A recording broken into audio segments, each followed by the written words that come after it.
Blacked out. Were you yawning? 2 more weeks. Only 2 more weeks. Yeah, 2 we're on more lesson weeks. 10 of 12. So that'll get us through chapter 24, which is halfway, at the halfway mark. And with tennis and soccer and everything going on, it'll be a good time for me to finish up too. So it'll work out great, but it's been good. We'll be in Ezekiel. We'll be in Ezekiel 19 and 20.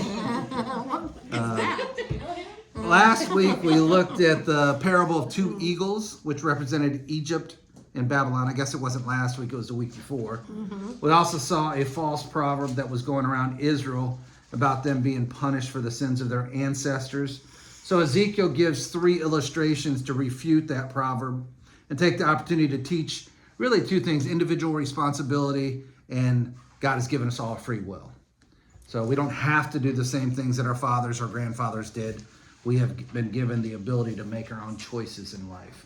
So that's been good. Tonight, we'll see a funeral dirge or a lamentation for the leaders of Israel. And then Ezekiel will go through the spiritual history of the nation of Israel and reveal some past, present, and future plans for the nation. So we'll start tonight in chapter 19. Let's read, we're going to do 1 through 9 and get started with that. So this is a funeral song or a dirge or a lamentation, whatever word you want to use, for Israel's kings. It says, "Sing this funeral song for the princes of Israel. What is your mother? A lioness among lions. So lay down among the young lions and reared her cubs. She raised one of her cubs to become a strong young lion. He learned to hunt and devour prey, and he became a man-eater. Then the nations heard about him, and he was trapped in their pit. They led him away with hooks to the land of Egypt." Verse 5, "When the lioness saw that her hopes for him were gone, she took another of her cubs and taught him to be a strong young lion. He prowled among the other lions and stood out among them in his strength. He learned to hunt and devour prey, and he too became a man-eater. He demolished fortresses, destroyed their towns and cities. Their farms were desolated, and their crops were destroyed. The land and its people trembled in fear when they heard him roar. Then the armies of the nations attacked him, surrounding him from every direction. They threw a net over him and captured him in their pit. With hooks they dragged him into a cage and brought him before the king of Babylon. They held him in captivity so his voice could never be heard on the mountains of Israel." So that's 1 through 9. Roman number 1, we see a lamentation for the kings of Judah. So we'll have some little more difficult words tonight because some of the blanks are names. So I can either tell you how to spell them or you can just guess. But first is a lamentation. That one's not too hard, for the kings of Judah. Point A, we see the parable of 2 lion cubs. 2 lion cubs. A lioness has 2 cubs that become man-eaters. You notice that each time as we read through it, that one cub raised and became a man-eater and so forth, and the second one did. The first cub is taken to Egypt, and the second cub was taken to Babylon. And of course, Zedekiah is taken to Babylon as well in the future.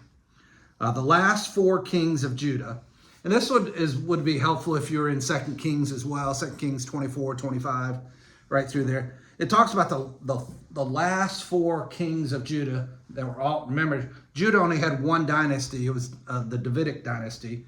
All the kings of Judah, all the way through, from David all the way through, were of his lineage. So Israel didn't have that. They had multiple dynasties where somebody would kill off the king and their family would take over. But Judah was all the Davidic dynasty. And the last 4 people are mentioned in 2 Kings 24. And we're going to talk about 2.5 of them tonight. So the first one, you don't have to write this down necessarily, but it was Jehoaz.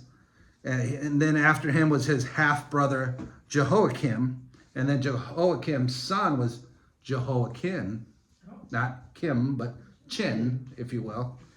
And then the last one, of course, was Zedekiah, who is Jehoahaz's full brother. So we have brother, half-brother, son, could be nephew, I guess, and then full brother. And those are the last 4 kings of Judah. Zedekiah is the last one. He's the one ruling during the writing of Ezekiel, during this time period. So this lamentation really refers to 3 of the 4 last kings of Judah. So that's what we're going to kind of look at. So 1 through 4, number 1 there. the first lion that they're talking about, this cub was raised into a lion, became a strong king and a man-eater, was King Jehoahaz. So that's Jehoahaz. I call it Jehoahaz.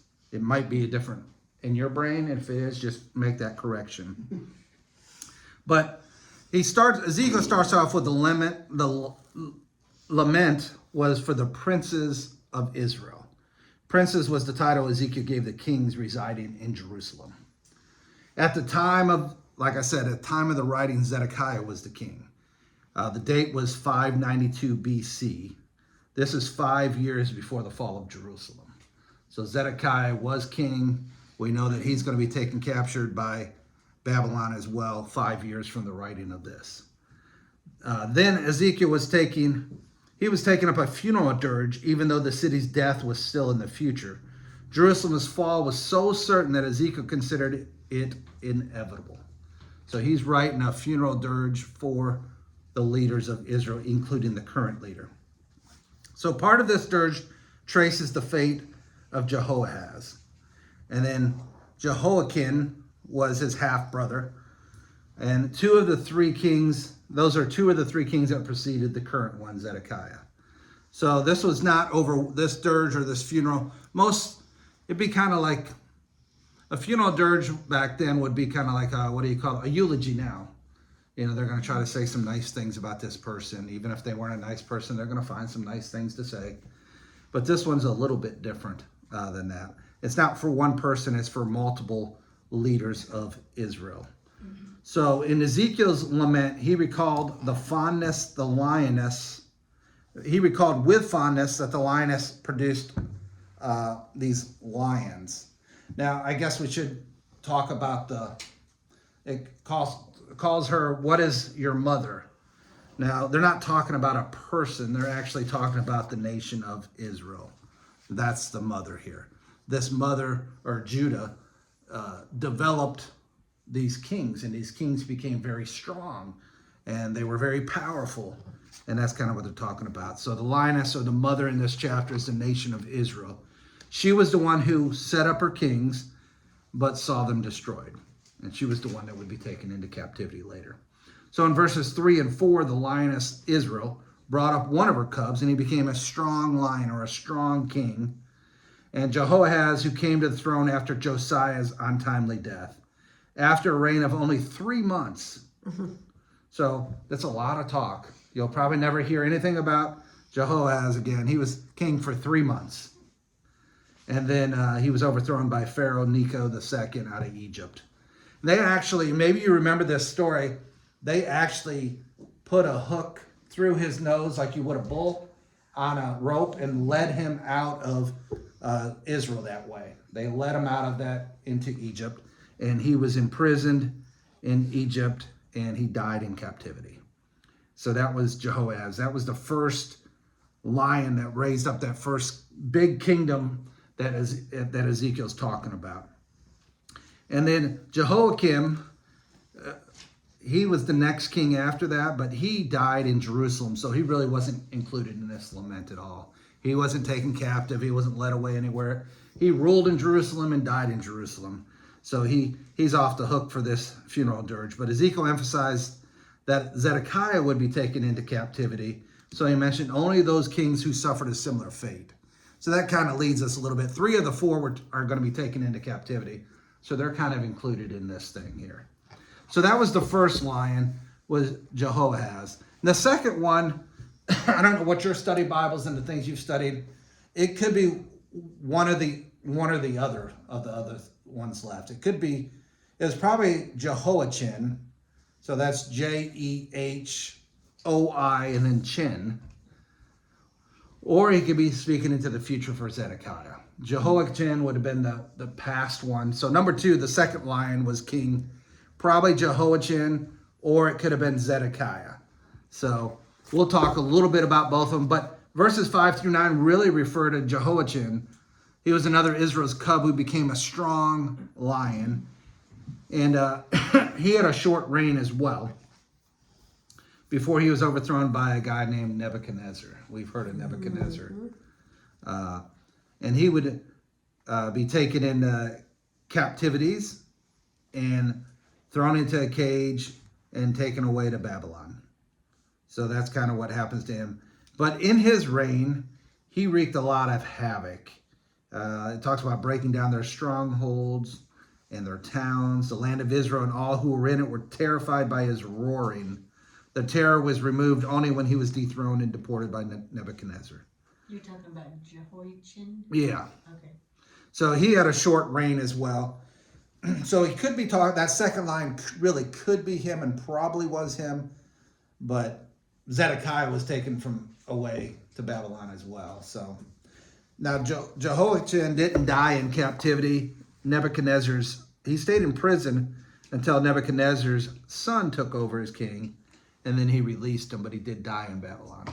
So that's where he died. And we know Zedekiah is going to die there as well. Zedekiah doesn't know it necessarily, but Ezekiel's telling him that. So that's the parable of the two cubs. So the mother lioness was Israel, and had, during this time period, had two lion cubs grow into strong leaders. Zedekiah wasn't necessarily as strong a leader as the other two. Didn't do near as the damage. Jehoiakim probably did the most damage of all of them to the spiritual condition of Israel. But that's kind of the parable there. And neither one worked out exactly how Israel envisioned, but that's what it is.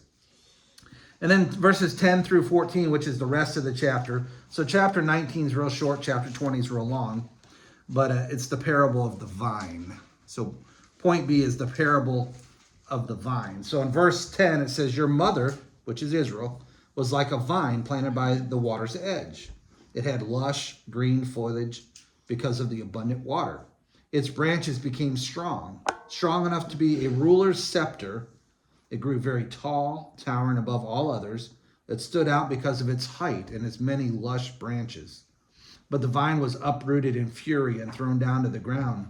The desert wind dried up its fruit and tore off its strong branches so that it withered and was destroyed by fire. Verse 13, now the vine is transplanted to the wilderness, where the ground is hard and dry. A fire has burst out from its branches and devoured its fruit. Its remaining limbs are not strong enough to be a ruler's scepter. This is a funeral song, and it will be used in a funeral. So here Ezekiel's telling what's going to happen to Israel as they're going to die as a nation, as a ruling nation. So here is Israel being referred to as a vine. It's a strong and fruitful vine planted in very fertile soil alongside some water. And speaking of water, I take a little drink.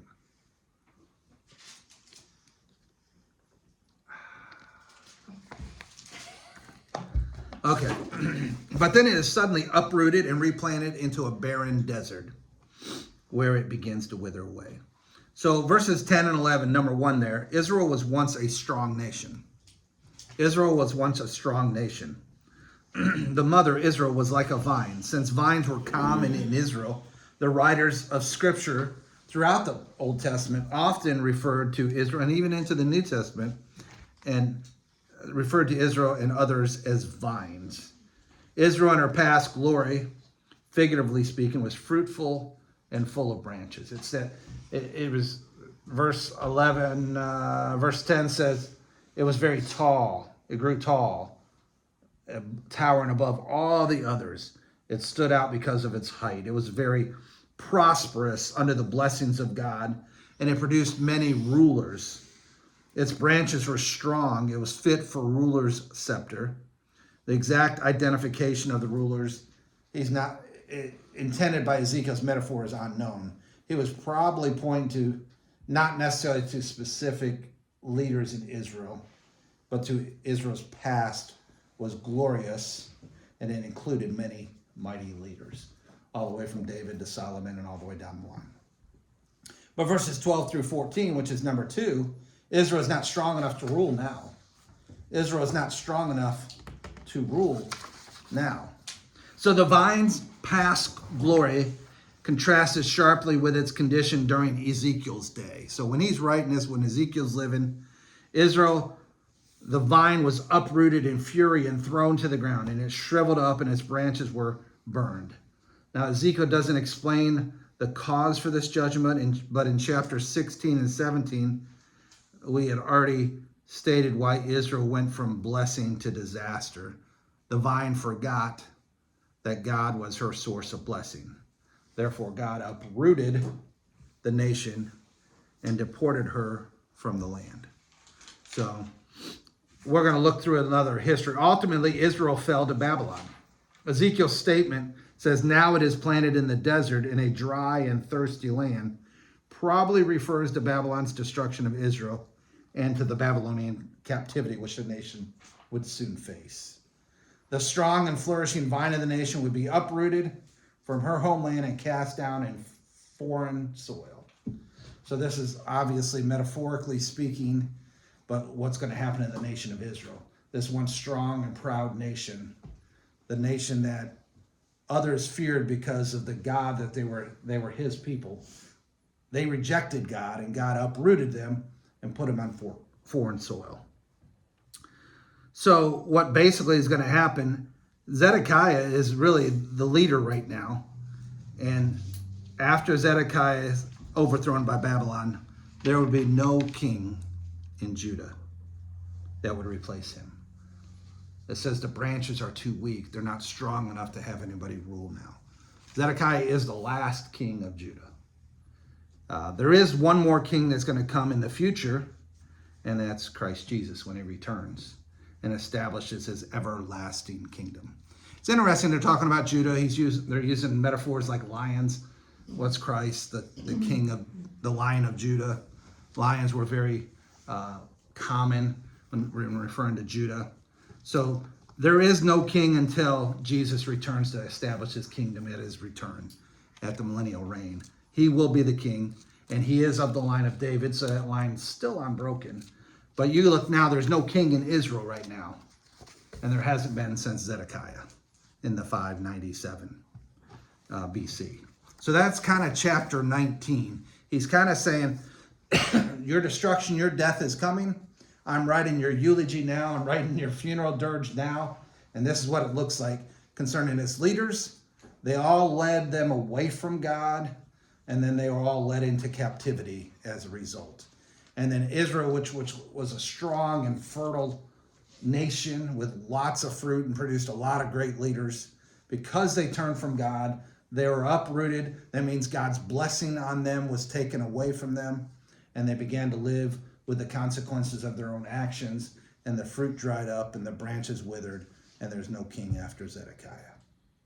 Which is, again, the writing of this is 5 years from him being taken away and Jerusalem destroyed. So that's chapter 19. Any thoughts or questions on that while I try to get a drink? I don't know why my throat hurts.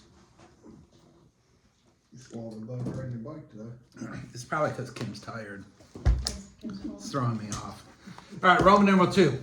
We're going to get into chapter 20. We're going to cover most of chapter 20. I'm going to go through 44. 45 through the end of the chapter, which is only a few verses, really ties into the next chapter. So I'm going to give you a bonus next week for that.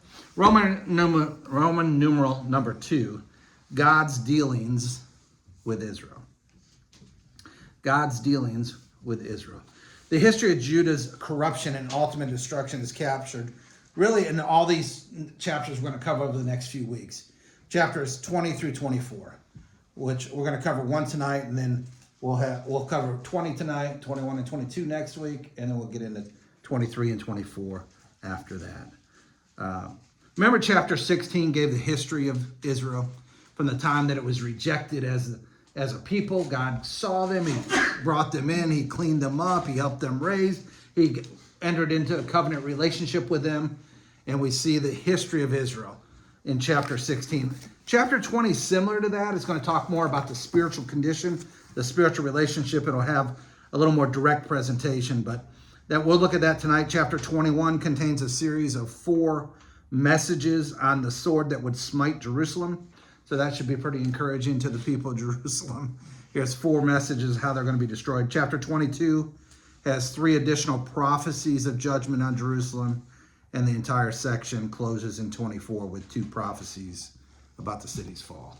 So we're going to see a lot of destruction prophesied here in the next few weeks here. The elders held in captivity once again in chapter 20. They come to Ezekiel and they want to hear a word from the Lord. They've done this. This is the third time that they've done that. And Ezekiel leads the elders in a review of Israel's spiritual history from the birth of the nation in Egypt to where they are in their present day. So that's where we're going to go. And it's kind of interesting. They're going to look past, present, and future. I love when the Bible does that. Here's what it's been, here's what it is, and this is what it's going to be. They do that. That's our salvation. Our forgiveness is from the past. We live with Christ now, and our future is secure because of Christ. So I love the past, present, and future. So point A, God's grace in the past. God's grace in the past. The date of the prophecy is given in verses 1 through 4. We see that the prophecy was given in the 7th year, in the 5th month, on the 10th day, which I would think, if I look at my calendar, well, that's July 10th. But their calendars work a little different. It's August 14th, 591 BC. Almost 11 months after the last date given by Ezekiel in chapter 8. So he doesn't always date it. But here the elders come and they're asking question. They want to hear from the Lord. We hear all this destruction. We've seen all the illustrations you've given and the parables that you've given about what's going to happen. We want to hear from the Lord. The elders' question is not recorded, but it must not have been inappropriate. It must have been inappropriate because God refused to respond. He says, I will not let you inquire of me. The answer God gave them was not a response to their question, but a review of their history. I've worked for a church for a long time, and churches love to think back of the good old days, back when they were young and, they were raising their kids, and that's always the good old days. I look back, I'm like, whoa. Number one, my good old days never end because our kids are spread out so far. But That's on you. Yeah. Steph wanted to have 3 kids in 3 different decades, so that's what happened. So, but what Ezekiel's basically saying here is sometimes to find an answer, the people only need to look into their past. I don't want to live in the past as a church or as an individual, but we can learn from the past. The good things that worked and the bad things that didn't work. And sometimes the good things that worked at that time don't work today. I'm just old enough that I didn't grow up with a cell phone. We didn't have microwaves. We didn't have VCRs or any of that stuff till I got into college. I think about this younger generation now, the kids now. They've had a cell phone. They've played with mom and dad's cell phone since they've been 2 or 3. And what's it going to be like in 20 years? It's totally different than what it was for us. It doesn't mean it's good old days or bad old days. It's just, that's what it is. So what we did 20 years ago before we had the internet isn't probably the best way to do it today because the technology is different. So what he wants you to do is he wants to take you a journey back. Like chapter 16 kind of gave the history of Israel. Chapter 20 is going to kind of do that a little bit. And the repetition of God's question in verse 4, will you judge them, conveyed his impatience with his people and its force of command, judging the people. So let's look at 1 through 4. It's kind of an introduction to what we're going to talk about. On August 14th, during the 7th year of King Jehoiachin's captivity, some of the leaders of Israel came to request a message from the Lord. They sat down in front of me to wait for his reply. Then the message came to me from the Lord. Son of man, tell the leaders of Israel, this is what the sovereign Lord says. How dare you come to ask me for a message? As surely as I live, says the sovereign Lord, I will tell you nothing. Son of man, bring charges against them and condemn them. Make them realize how detestable the sins of their ancestors really were. So he's kind of giving them an illustration, and we'll talk a little bit more about what we kind of think, why God's not going to answer. We don't like the idea, we live under grace now since Jesus came, and he advocates for us and he intercedes for us. We have the Holy Spirit that can hear our groanings and translate it to what it's supposed to be. The idea of us going to God and God's like, I'm not going to tell you anything. We don't like that sound of that.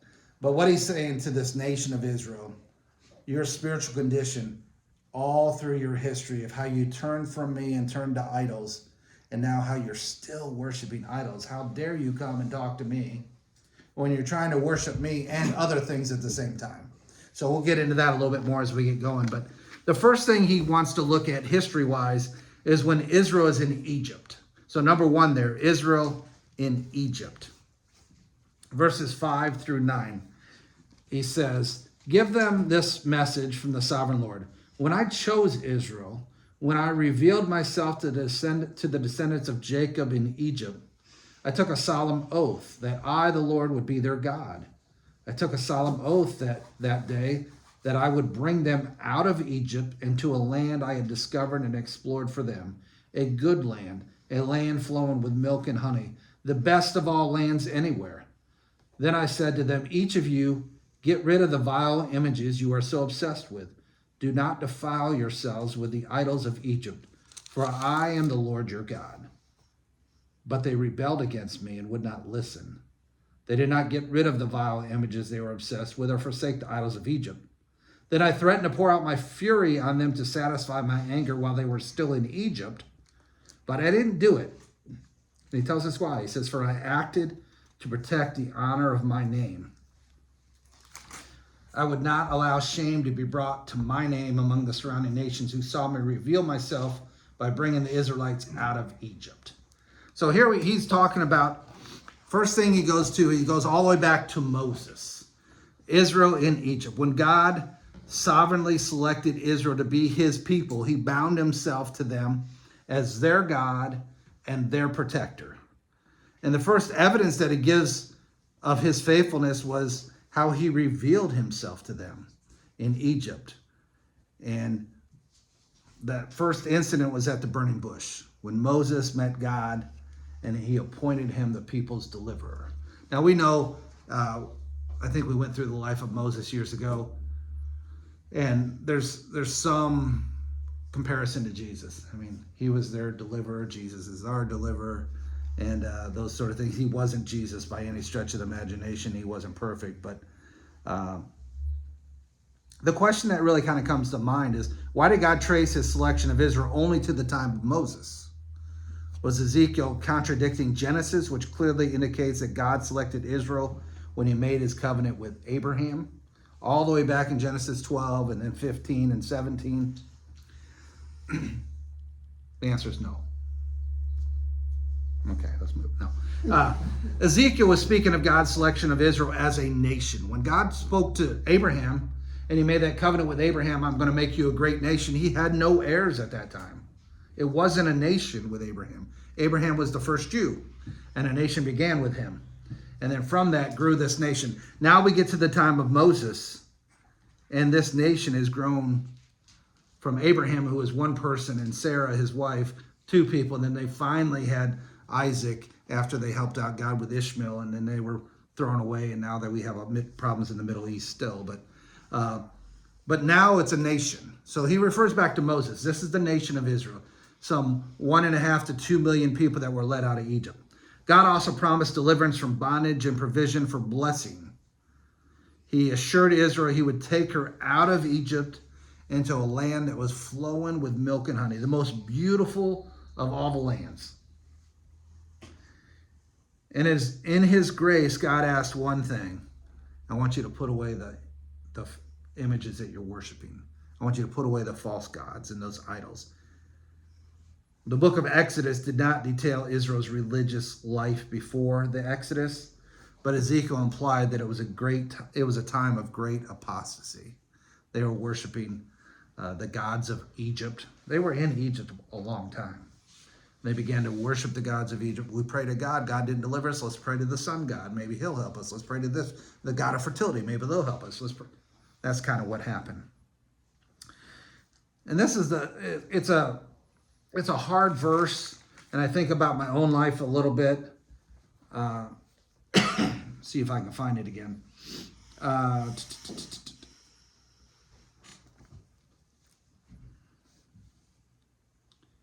He asked them to put away the gods. He took a solemn oath. Going to go to land of milk and honey. Do not fight yourself with the idols. Well, if I wanted to find it, I would have found it, I guess. It basically says that, verse 13 repeats it. It says, the people of Israel rebelled against me, and they refused to obey my decrees. He says that about them in the wilderness. He said that earlier. I don't know which verse it was. But you think about that. God tells us how to live. And there's times we rebel against that. We just don't listen to God. And this is what was happening in Israel. This is what was happening as a nation in Israel. And that's kind of a sad thing. You think about the grace of God. Everyone that is hearing Ezekiel talk, they all knew the story of Moses leading them out of Egypt in the wilderness, going across the Red Sea. They all knew that story. The grace of God, how he delivered them time and time again. But what was happening was they didn't listen. They were still worshiping other gods. Really, he was angry enough. He was like, maybe I should just destroy them now. But he's like, I can't do that not because of the people, but because of my name. I already told them I was their people. I would protect them. I can't destroy them now. So he shows grace and mercy to the people in Egypt. Number 2, verses 10 through 17, Israel in the wilderness. So from Egypt into the wilderness. So they're doing the history thing again here. So verse 10 kind of picks it back up. So I brought them out of Egypt and led them into the wilderness. There I gave them my decrees and regulations so they could find life by keeping them.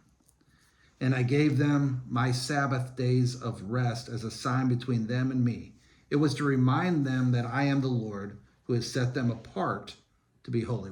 They set apart the Sabbath to be with God. Verse 13. But the people of Israel rebelled against me, and they refused to obey my decrees there in the wilderness. They wouldn't obey my regulations, even though obedience would have given them life. They also violated my Sabbath days. So I threatened to pour out my fury on them, and I made plans to utterly consume them in the wilderness. But verse 14 says, but again, they held back in order to protect the honor of my name before the nations who had seen my power in bringing Israel out of Egypt. So here we're looking at history. Here they are in Israel. God leads them out of Egypt, and then he leads them into the wilderness.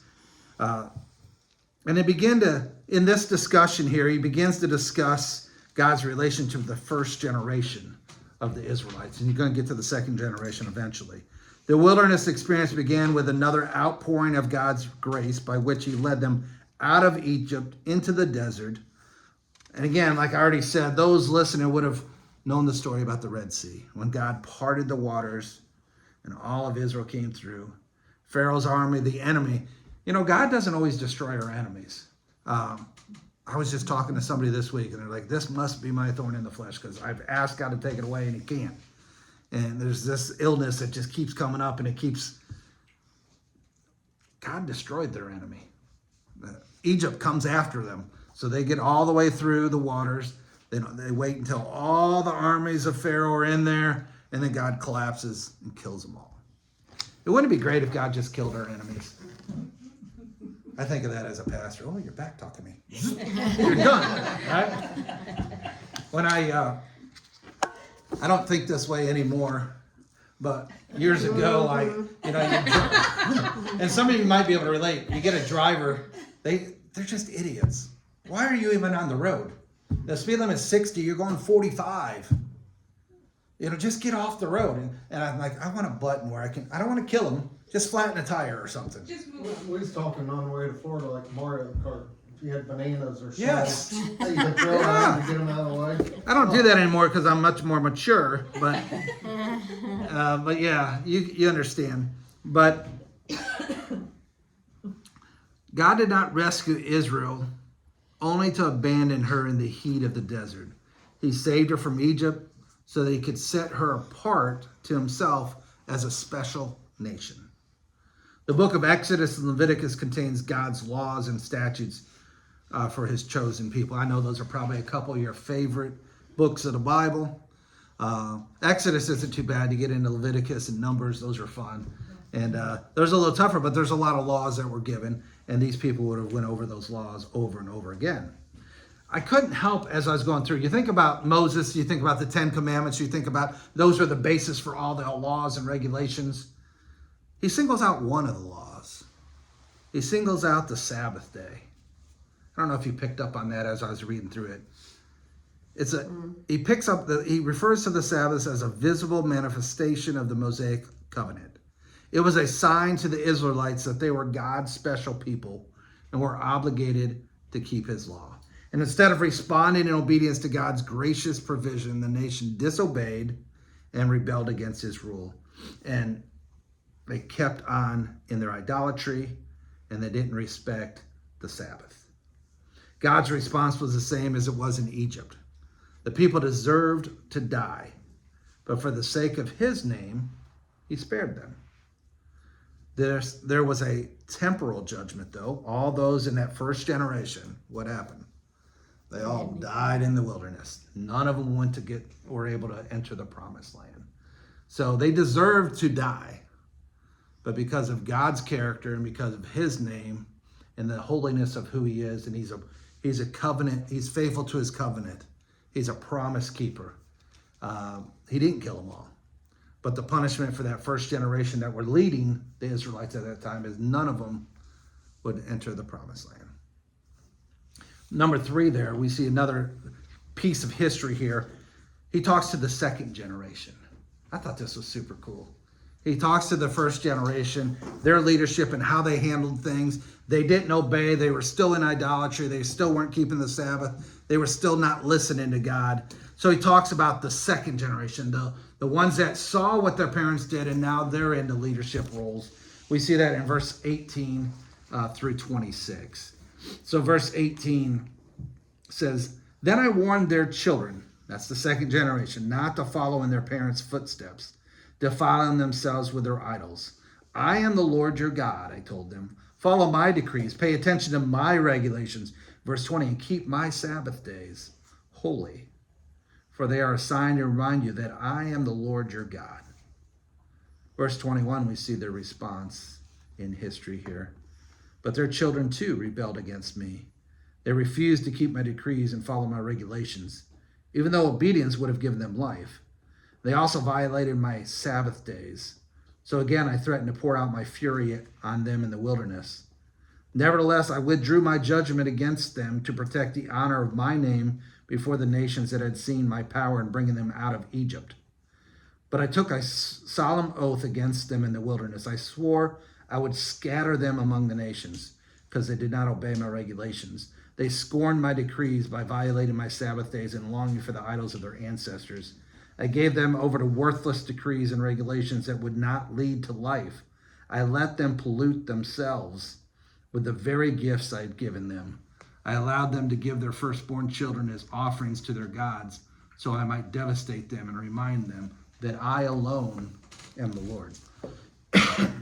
The second generation is pretty fascinating as you look at this. He says, listen, God repeated his opportunities of blessing to the second generation in the wilderness. So all these people, that first generation, they didn't get to go to Canaan. They all died. And now you see Moses, who, because he struck the rock twice, he didn't get to enter into the promised land. God did allow him to go up to a place where he could oversee it and look into this beautiful land, but he wasn't able to enter it. Now Joshua's taken over, and the second generation, they know they're going to enter into the promised land now. So they've been wandering in the wilderness for all these years. All these people finally die. Now the last person dies. You know, that it's kind of like, okay, it's just Angela left. As soon as she dies, we can go in. You almost feel like it might have been like that in the wilderness. Okay, Angela's gone finally. Of course, she's the baby here. She would be that second generation. It'd be one of us going. But you can almost see, okay, she's gone now. All those that didn't obey God, they're all gone now. We can go into the promised land. So there must have been a little bit of an excitement. Maybe they didn't understand it because they didn't have the Bible like we have it now. But there probably would have been a little bit of an understanding. It would have been kind of exciting times. Okay, now what's holding us back? But we're kind of like that today. All the prophecies for Christ to return have been fulfilled. We're just waiting on Christ to return. And that's where they were in their place. That first generation died. Now it's time to enter. You think you would draw closer to Christ or to God at that time if you were the nation of Israel, because now we're going to get to see this land that was promised to us a long time ago. But that did not happen. The same reaction developed. God gave the children the same orders he had given their parents, but the children followed their parents in violating God's laws. Destruction was deserved, but once again, God acted in grace for the sake of his name. God did not destroy the second generation of people for their sin, but he did impose some judgments on them. There was a couple things that he did. First, judgment was dispersion. He said, I am going to scatter you amongst all the nations. We see that in the Bible times. Was there other times in more modern history that we would have seen the Jews scattered? I mean, World War II. by the time, during Hitler's time, people have been scattered. There's Jews scattered everywhere still today. This was from this promise right here. This is your punishment for not obeying me. I'm not going to kill you because that would dishonor my name and it would make me break the promise that I've given you, and I don't do that. I'm faithful to my promises. But one of the things is I'm going to disperse you amongst the nations. God's second judgment was abandon the people to their sin. He gave them over to the statutes that were not good and laws that they could not live by. Now, these laws, we're not talking about the laws of Moses. Rather, it's the teaching and laws of the pagan gods that they worshipped. Many of the pagan gods that they worshipped required the Israelites to offer their firstborn as a sacrifice to that God. God gave them over to that. He strongly condemned that practice in Leviticus chapter 20. But God was giving over the people to the sin. This was a judicial act. God is just, God is holy, and God is being just here. Because they refused to follow his righteous ways, God would abandon them to the consequences of their actions. Paul expressed a similar judgment by God on the heathen. As we think about this, when we use the word abandon, we think, well, God says he'll never leave us, he'll never forsake us, and that's true. But the Apostle Paul talked about sometime there are people that you just have to give them over to Satan. You have to give them over to their sin. That doesn't mean you give up on them. It just means that I have to let you live the consequences of your actions. And God's saying, as a nation, you're going to have to live the consequences of your actions. You choose to obey the laws and the decrees of the false idols, and they're doing child sacrifices now. I have to give you over to that. He never abandons them. He never gives up on the oath, but that's one of the judgments. I'm going to let you live the consequences of your actions. We like today to live the way that we want to live. We recognize that it's not the way we should live. We want God to forgive us, and we don't want to have a consequence. At least that's how I feel. I assume you guys are that way too. Okay, God, I recognize this is wrong. Please forgive me, and this is what I'm going to do. Protect myself and your name and your reputation. And please just let me not be punished for this. Let me just chalk this up to we had a good talk. Because now we can't spank our kids. We give them a good talking to. I don't know how you talked a nice conversation with a 2-year-old, but maybe it's possible. And that's what we want to, we do recognize sin, and it probably doesn't hurt us as much as it hurts God, but there's times that we are hurt that we disgrace God's name. We didn't obey him. And God's saying, in this instant, I will forgive, but there's going to be consequences. I'm going to let you live out your consequences. He does that to us sometimes too. We've talked about that in the past, so we'll move on.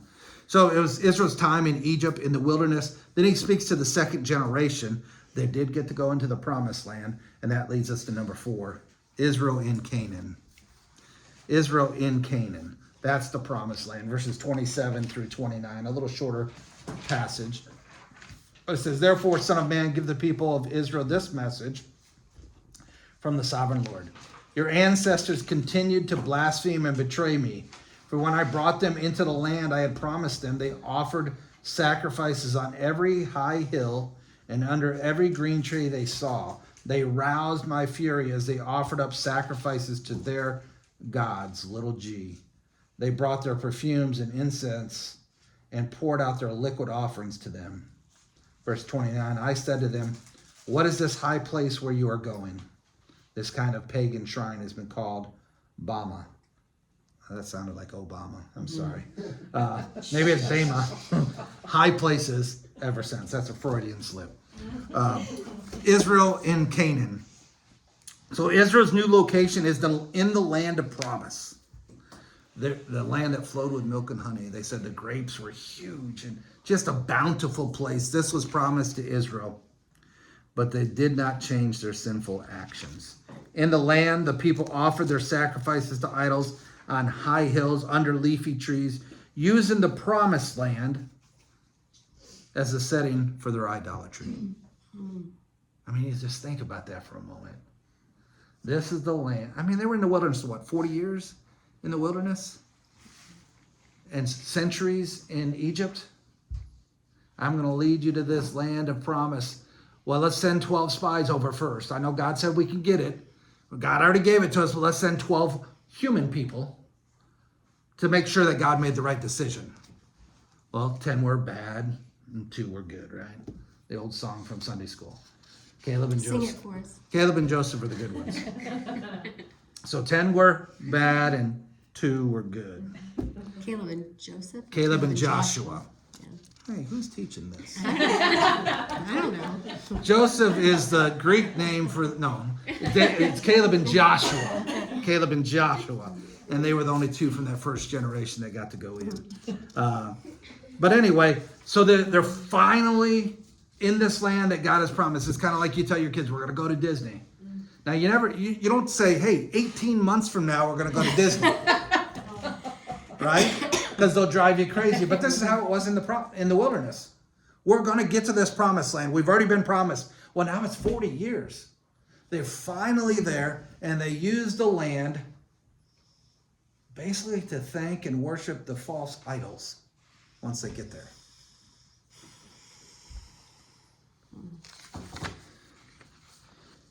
Ezekiel uses wordplay here a little bit to emphasize the sin of the people by asking them, what is this high place you go to?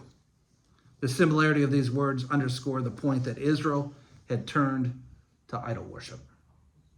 So that was God's grace in the past. And to kind of look at, in Egypt, in the wilderness, finally in the promised land, we could, in Ezekiel's day, verses 30 and 31 kind of talk about Ezekiel's day. And point B is God's plan for the present. Point B is God's plan for the present. So we kind of transition from the past to Ezekiel's talking right now in verses 30 and 31 about what it's like right now. Therefore, give the people of Israel this message from the sovereign Lord. Do you plan to pollute yourselves just as your ancestors did? Do you intend to keep prostituting yourselves by worshiping vile images? For when you offer gifts to them and give your little children to be burned as sacrifices, you continue to pollute yourselves with idols to this day. Should I allow you to ask for a message from me? O people of Israel, as surely as I live, says the sovereign Lord, I will tell you nothing. So it looked a little harsh at the beginning of the chapter. They come and they're like, we need help. And God's like, I'm not going to tell you anything. And now we get the reason why. Because he goes through the history. In Egypt, you worship false idols. In the wilderness, you worship false idols. Even though, how many times in the wilderness did he proclaim and prove who he was as God? All through their time in the wilderness. The manna from heaven, the being led by the pillar of fire at night and the cloud during the day, the parting of the Red Sea, all these different things. In the desert, they're thirsty. They hit a rock and water comes out, enough to drink for 500,000 or 1.5 million to 2 million people and their animals to get enough water. Over and over again, he provided for them, proved that he was their God. But yet in the wilderness, they still worshiped false idols. They finally get to the promised land. They finally get to Canaan. And they're still worshiping idols. And Ezekiel says, let's look at today. You're still worshiping idols. What they were really doing was number one, Israel worshiped God and other idols.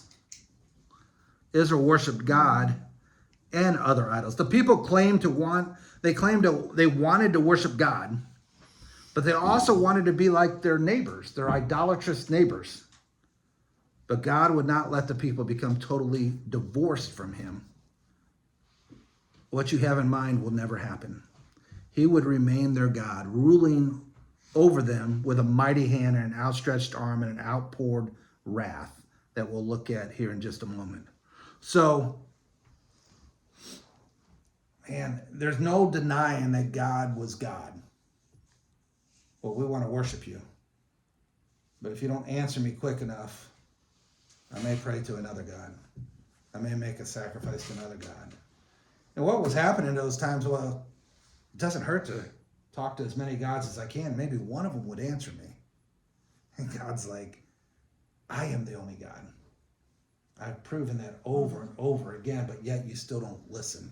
You still don't obey. I want to worship God and other idols. Now we fast forward 3,000-4,000 years to where we are today. How many times do we do that as people? We want to worship God and other things. I want to worship God as long as there's not other things that I need to be doing or I want to do. I can be at church, or I can be involved in a ministry, or I can do what God calls me to do personally, as long as it fits into my schedule. I talked to the board just a little bit, and I was super nice to them. But this is a very busy time of the year.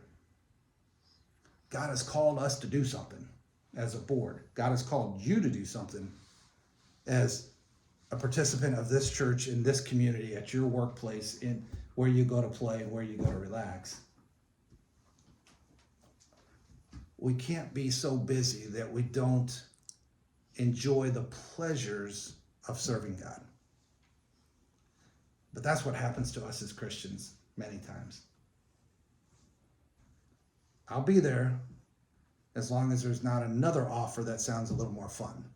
It used to be that way when I was a youth pastor. We're having a youth outing. Well, the first question I get, well, who's going to be there? I was a little bit of a jerk when I was a youth pastor. I know I'm cuddly and kind and soft and stuff now, but I used to be mean. And I'd say, what does it matter? Does God want you to be there? That's all that matters. And then I worked with adults. I don't have to do that anymore. I think it's worse now. Well, my kid's got this, or my grandchild's got this, or I got to do this, or I want to do that. I'm like, you pray. Does God want you to do this? Don't answer to me. You don't answer this church. You answer to your commitment to God. All I want to do, when I ask for volunteers at church, I'm not trying to shame anyone in anything. I'm not trying to make you feel bad and guilt you into do something. What I'm really asking is, pray if God wants you to be involved. Mm-hmm. If it's a yes, let your yeses be yeses. If it's a no, let your no's be no. Mm-hmm. That's it. God doesn't call you to do everything. If you do everything, you're going to burn out in about 6 months. And you'll be like, well, I used to do that, but all they did was take advantage of me. Well, some people have a hard time saying no. I'm okay saying no for 4 people at times. And not Aaron. I always say yes to him, but for most people. But you know what I mean. That would be my prayer. And I've said this before at church and different places, and even here. I mean, if each of us if we could get the church moved to a place where it's not about the pastor asked me to do something, or one of the elders asked me to do something, or my Sunday school teacher asked me to do something. It's, here's an opportunity. If everyone that claimed this church prayed, God, do you want me to help with that? God would say yes or no. And then we'd have to turn away people. Because there would be enough people to say yes. We're like, okay, we already have 6. We don't need any more. That's where we want to get to. It's not like, I'm going to have Gary come up and make announcements as the elder and beg people to serve. No. Pray, what does God want you to do? If it's a no to that, say I will pray for it, I will give if it needs to be, but I can't be there. That's not something that God's called me to. Now, if all of your answers are no, then you might be out of tune with God. But they can't all be yes either. So they wanted to worship God and other idols. Today, we want to worship God and still do the other things. And as long as worshiping God doesn't interfere with the other things we want to do, we're okay. We kind of are backwards just like they are. Should be, we're worshiping God, and hopefully we can fit in the things that we want to do as part of that. After that, not before that. All right, so verses 33 through 39, number 2, God will have a second exodus for Israel. He's kind of talking to the present, but he's beginning to move into the future just a little bit. God will have a second exodus for Israel. This is expressed in 3 actions. I'm going to give you the blanks, and then I'll read the passage of Scripture to you. It's really verses 33 and 34. The first little bullet point there is God's strong hand and outstretched arm. So the little bullet proof, you got it. God's strong hand and outstretched arm. That's verse 33. The second one is God is gathering Israel from other countries. That's verse 34. So what's happening in the present is God is preparing for a second exodus for the people of Israel. God's strong hand and outstretched arm is going to be out there. We'll explain that. That's a little bit more of a judgment. 34, God is gathering Israel from other countries. That's happening even today, right now. And then the third bullet point, which is verses 35 to 39, God will purge Israel. God will purge Israel. So let's read that, and we'll talk about it just a little bit. Verse 33. As surely as I live, says the sovereign Lord, I will rule over you with an iron fist in great anger and with awesome power. And in anger I will reach out with my strong hand and powerful arm, and I will bring you back from the lands where you were scattered. I will bring you into the wilderness of the nations, and there I will judge you face to face. I will judge you there just as I did ancestors in the wilderness after bringing them out of Egypt, says the sovereign Lord. Verse 37, I will examine you carefully and hold you to the terms of the covenant. I will purge you of all those who rebel and revolt against me. I will bring them out of the countries where they are in exile, but they will never enter the land of Israel. Then you will know that I am the Lord. As for you, O people of Israel, this is what the sovereign Lord says. Go right ahead and worship your idols, but sooner or later you will obey me and will stop bringing shame on my holy name by worshiping idols. So you can kind of see the transition from the present moving into the future. You can kind of see how that works. God's strong hand, the mighty hand and outstretched arm would call to mind God's strength in delivering his people from Egypt. However, his hand and arm would now bring wrath, not deliverance. The second bullet point, God is gathering Israel from other countries. Much as the Exodus brought Israel out of bondage into the wilderness, so God's new Exodus would bring Israel from the countries where they have been scattered. She would be brought into the wilderness. This would be the desert of judgment. In Exodus, this is the one from Egypt. Like the one from Egypt, God repeated that he would use his mighty hand and outstretched arm to outpour wrath. He would judge them. He is gathering people from all over the world, and they're going to be returning to Israel. But God will one day complete that gathering and the past judging, and he would pass judgment on them. So we're beginning to look into the future a little bit. He's already gathering people. How many people have moved from other countries back to Israel over the last 10 years? Thousands, millions, whatever. I don't know what the number is, but hundreds of thousands. They're flocking back to Israel even now. That will be completed one day. He's going to bring everyone back from all over the world during the end of the tribulation. He's going to judge them. The ones that trust Christ get to go into Israel. The ones that reject Christ stay out. He does the same thing for the Gentiles. Those that accept Christ get to go into heaven, get to go into the new heaven and new earth with him. Those that reject him don't. That's kind of what he talks about. That's the purging. As Israel gathered in the wilderness outside of future Israel, God would begin the process of eliminating those who had rebelled. So, my notes say 37. Just says, I will examine you carefully and hold you to the terms of the covenant. I will take note of you some say, as you pass under my staff, I will bring you into the bond of the covenant. This picture is a shepherd holding a rod and forcing the sheep. They're in single file going through, and they're going underneath this rod, and he can tap them. He's counting his sheep as they're coming in. That's kind of the picture here. He's got all of Israel. I'm going to examine, God's going to, Angela, he's going to examine me as a Gentile and Kim. But here he's talking about the Jews. I'm going to gather you all together. I'm going to examine your mind. I know you. My sheep know my name. I know these people. You're a goat. I don't know you. And I'm not a goat as in greatest of all time. But those that kept the covenant, those that God will have a new covenant when he restores Israel to himself. And we know that new covenant came with Jesus, right? I mean, what did he do with his disciples? This cup, this juice right here, this blood is the new covenant. The new covenant is an eternal covenant. It's a permanent covenant. So this scene described by Ezekiel will take place in the future. At the end of the tribulation, God will regather Israel to the land of promise for the millennium. But first, the Israelites will be required to stand before the Lord for judgment.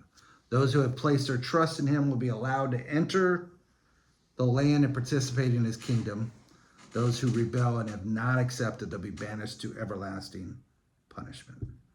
So grace in the past, plans for the present. You're still worshiping idols.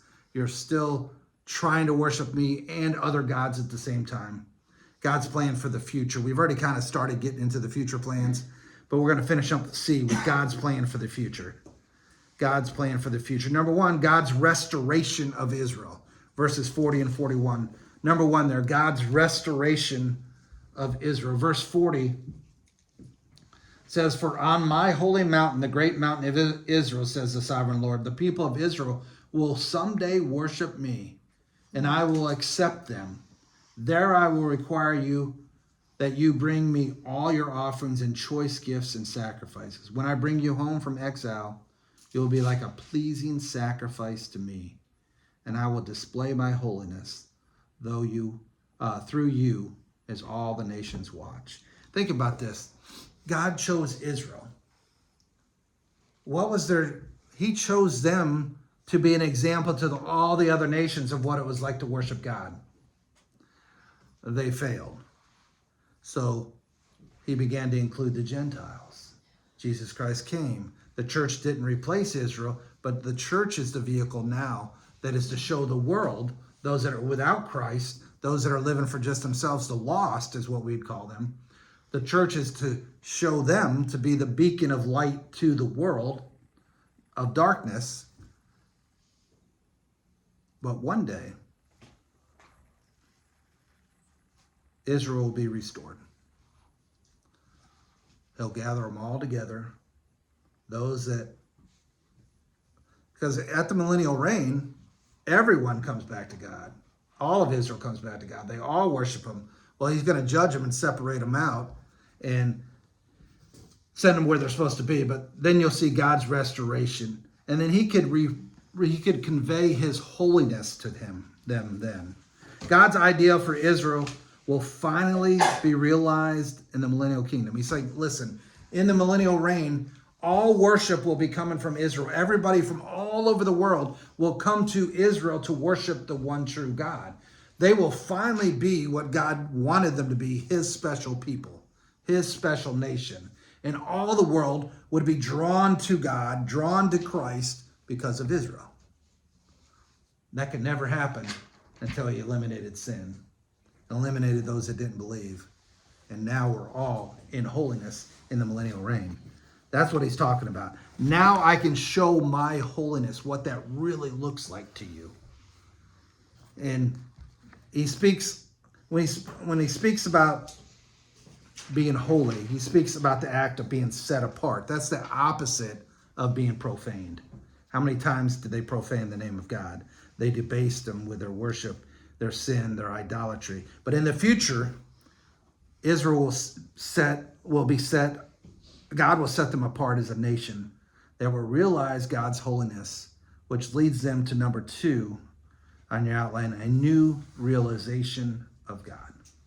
A new realization of God. 42 through 44, that's the rest that we're going to do. Then when I have brought you home to the land I promised with a solemn oath to give to your ancestors, you will know that I am the Lord.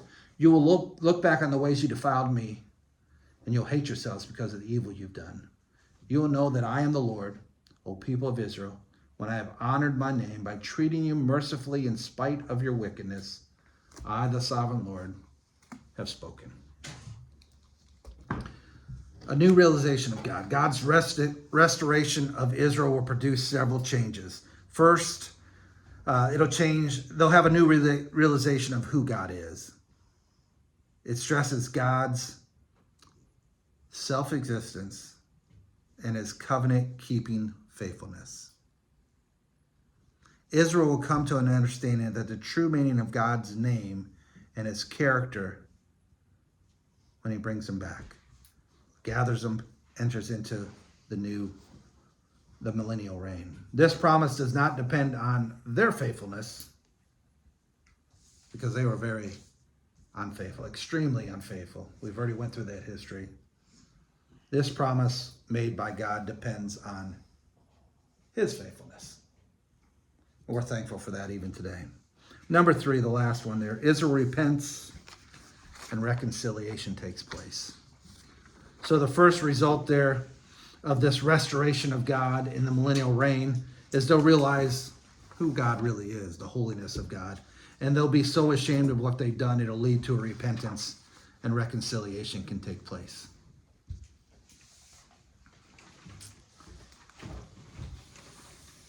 The shame Israel should have felt, but didn't in Ezekiel's day, will finally be manifested when God restores Israel as his people. That's the future for them. So chapter 20 is really kind of an interesting, if you read 16 and then 20, it's kind of an interesting, this is how the nation began, and then he talks about the spiritual past, present, and future of the nation. So any thoughts, comments, additions, subtractions, corrections on what we've looked at tonight in chapter 19 and 20?